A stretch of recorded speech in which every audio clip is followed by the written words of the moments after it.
soul of that defense. Tristan Wirfs getting better and better all year. Richard Wood, number 54. Bucs' fourth-round draft choice out of Wake Forest, center Tony Mayberry. Intercepted, and it's a touchdown. Rondé Barber.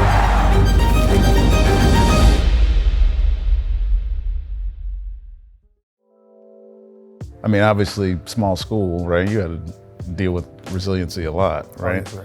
Give me a sense, like, is it resiliency over the expectations of you, or just getting to this point now? Because a lot of people probably didn't have a lot of high expectations for you. Right? Yeah, I'll say both.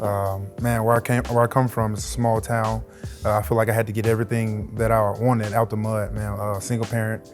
My dad, he was in my life, but it was just 4 boys, and everything we did, we had to do it on our own. And I feel like that really just helped me become the player that I was beacon to become. Senior year, tore my ACL, so I thought I was done. So I had to walk on to Division II, and not knowing, but me, my whole time, I knowing that, man, I want to do this. I want to pursue football. Right. And just coming from that, then transferring and doing all that, I feel like it's building me. And then my faith, I'm big on my faith, and I feel like I was grounded well enough. My mom, man, she was a big prayer warrior, and it just helped me throughout everything that I do. So everything that I do is for the Lord, and Right. I take hold of that. 50 years of Bucs football, man. Like, there's been a lot of resilient years here. Been a lot of successful ones recently, but a lot of resilient years. Like, let's talk a little bit about like getting through. I mean, Lavonte. Yeah. You've seen the promised land, my man. But you had to be resilient for a couple of years. Resilient, for sure. Yeah, man, that was tough coming in, my rookie year. We had a pretty solid team. I think the first half of the year, it was 6-4, and they talking playoffs, and then out of nowhere, lost 5 straight games, got knocked out of the playoffs, and then that transpired to the next year, where we lost 11 straight until we got our first win. And then a head coaching firing, and got a new coach, Lovie Smith, and then that year we went 2-14. And then the following year we went 6-10, and then it's just so forth until my 9th year. Finally, going into my 9th year, going into my 8th year, 2019, it was a point where, I wanted to change. You know what I'm saying? Like, you was bringing in a new head coach. I talk about this a lot. We was bringing in a new head coach. Talk to Jason, hey man, I want to, seek out elsewhere and see, because you guys bringing the coaching change. I might want a different, culture around here. So, kind of like, see me on my way out. You know what I'm saying? Help me through that and things like that. And then he told me, like, nah, I want you a part of this. You ain't going anywhere. Like, nah, I want you a part of this. You're gonna love the people we bring in. I played 4-3 my whole life, my whole career. And we were transitioning to the 3-4. I'm like, I don't know nothing about no 3-4. And in my mind, I'm like, 3-4 back is usually like 240, and I'm 225, I'm soaking wet, if that. So I'm like, nah, I ain't doing that. And then I got a call from BA. It's like, trust me, man, you're gonna love this. And we want you to be a part of this foundation that we're changing. And, I just remember, man, like at the end of that year, I felt really good. I never felt that way about a season. We had a losing season, mind you. We were 7-9, but I felt so good after that season. Like, man, we got this. Like, we got the team. You know what I'm saying? We got the guys finally. The culture is in place. And then the exit meeting is like, hey, let you know, man, we got a shot at the big dog. I'm like, what you mean the big dog? Who the big dog? Got a shot at 12. I'm like, man, watch out. You know what I'm saying? Right. 12 ain't coming over here. 12 at the Patriots legend. You know what I'm saying? And just so behold, I remember where I was at that day on the couch, laying down watching SportsCenter. Tom Brady agrees to a 2-year deal with the Bucs, and like my whole, I'm like, perspectives. Yeah, Right. That's right. Everything changed. it's happening.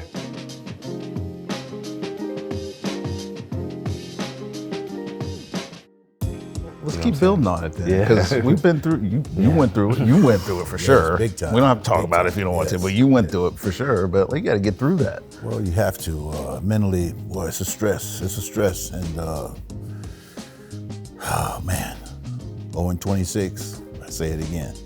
Guys, I don't want to see anybody as a professional in that position. And changed. We had a coach that drafted a kid from Grambling, Doug Williams. And you could see that things were going to change.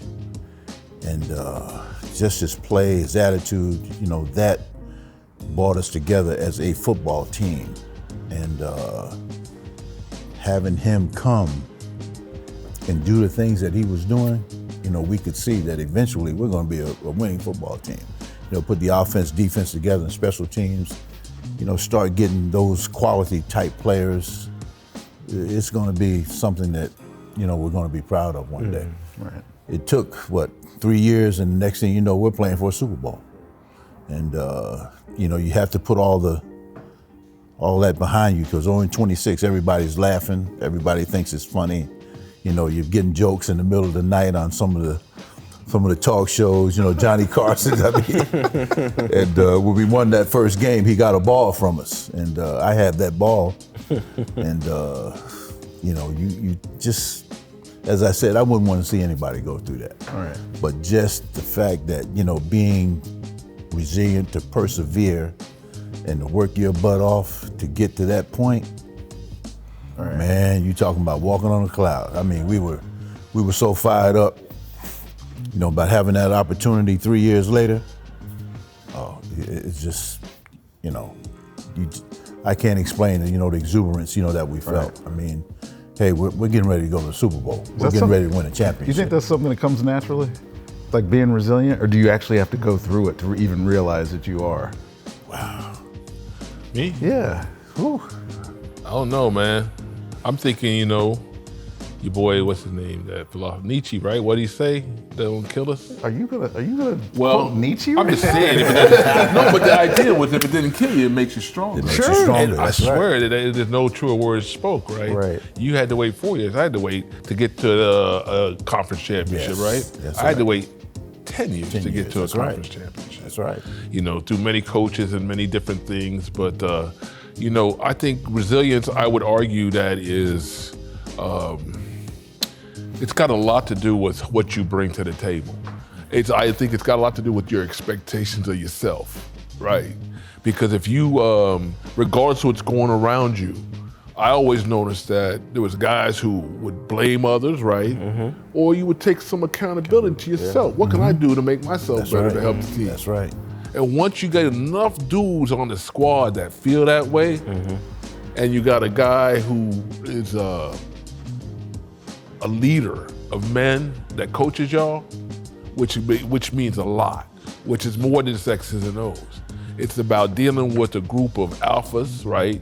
And getting them all on the same page and line up behind you. And that's what it was. Right. I can advance this conversation a little bit, because there's the only way you can talk to him about resiliency, because he ain't never lost. He never had to deal with it. Yeah. But I was on some teams. I was on some teams that were very successful. I got here in '97. Oh yeah. '98 we made the playoffs. Yeah. '99 we made the playoffs. Yeah. Went to the NFC Championship game. 2000 we went to the playoffs. 2001 we went to the play, and we lost. We never got to where we wanted our final destination. Right.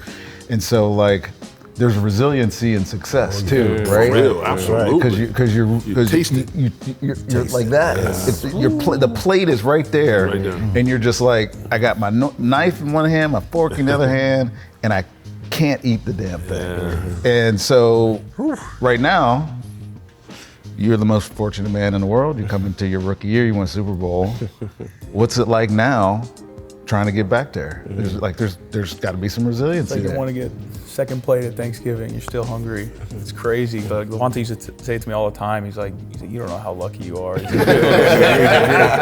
You're spoiled. It seemed like once we hit like week 14 or something, you just kept. Yeah, it seemed like every day, like you or Will would say, you're so spoiled. Right. And going through the playoffs, same thing. But getting to the dance my rookie year. Like at the time, I thought it was normal. I'm like, it's not. I'm like, this is now I know, but like at the time, like this isn't bad. And now it's like, we've got the conference championships, but it's like, we've gotten close. It's a start, yeah. And it's like you just want to get back so bad. You will. But yeah, it's like getting there. I'll say it. Like my rookie year, I was like, yeah, it's like this isn't bad. This is, you know, people just go to the Super Bowl. And now, like, I didn't realize how hard it is, like seeing the other side of it. And I haven't seen, you know, what you guys have seen, what Lavonte's been through, you know, all this stuff. But right. I know what it tastes like, and it's pretty damn good. Right. That's right.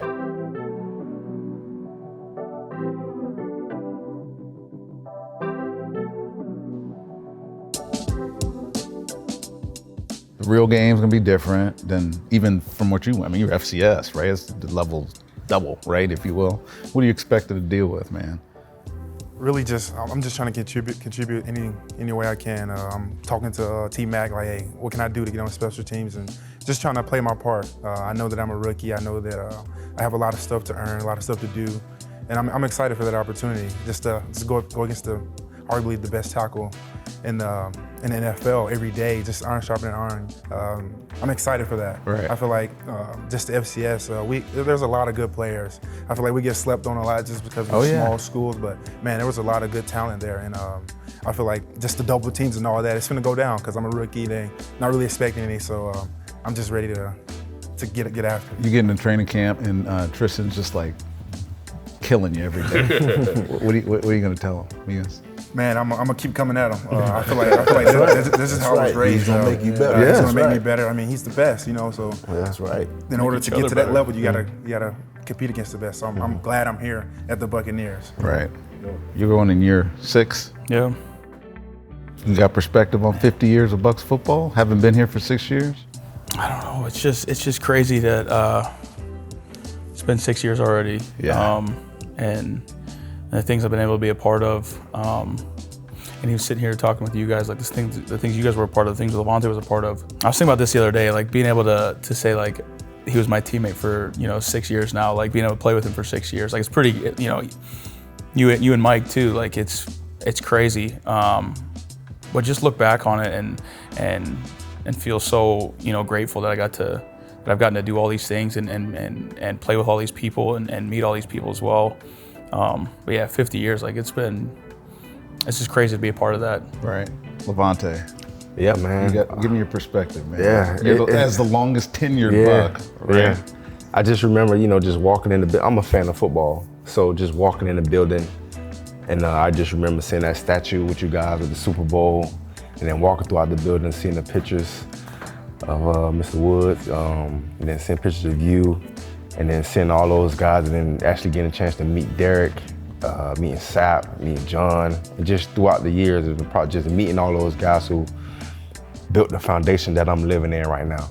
You know what I'm saying? So like that right there just comes tenfold for me. Right. Just meeting you guys. I was telling Mr. Wood this last week that like, I'm actually shaking your hand, and you was one of the guys who started this whole thing for me. You know what I'm saying? We wear the same jersey number, and I just like, when I saw the picture of him with the Batman thing, like that just was like, it made me dig in like who he was, you know what I'm saying? So like, and then actually meeting him and just sitting down at this table and just talking to guys and getting everybody different perspectives and certain things like that, it just bring everything to, humbling and kind of like a full circle moment, you know what I'm saying? Like for me to be a part of this, you know what I'm saying? Being a part of something, you know what I'm saying? Outside of actual family, but like creating a family outside of family, you know what I'm saying? Because like we all connected in some way, like you now connected in this. So that's what makes it really like cool to me, and actually having the chance to like shake you guys' hand. Right. I think back, because when I got drafted here, I didn't know anything about the Bucs. I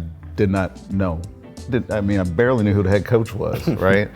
But then once you get here and you start realizing, that they did make a championship game in 1979, right? They have a Hall of Famer, one of the greatest players ever played the position, right? And then while you're living it, you don't realize you're making that history.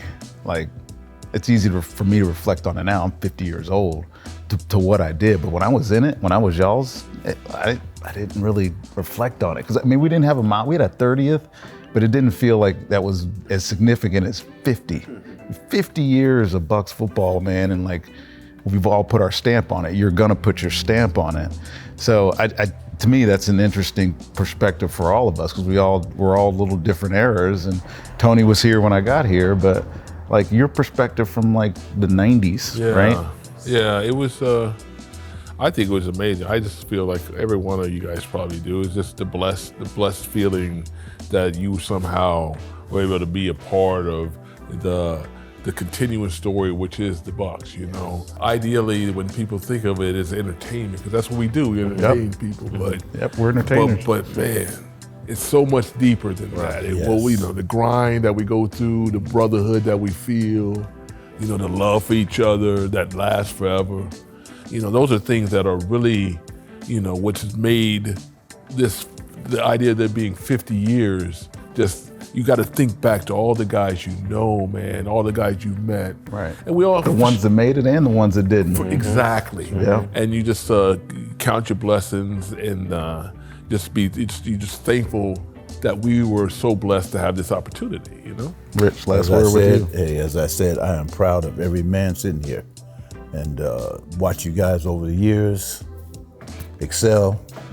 When we won that first championship, I was telling Rondé earlier, I was honorary captain, Paul Gruber and I'm coaching high school football. And I was asked to come up to the game.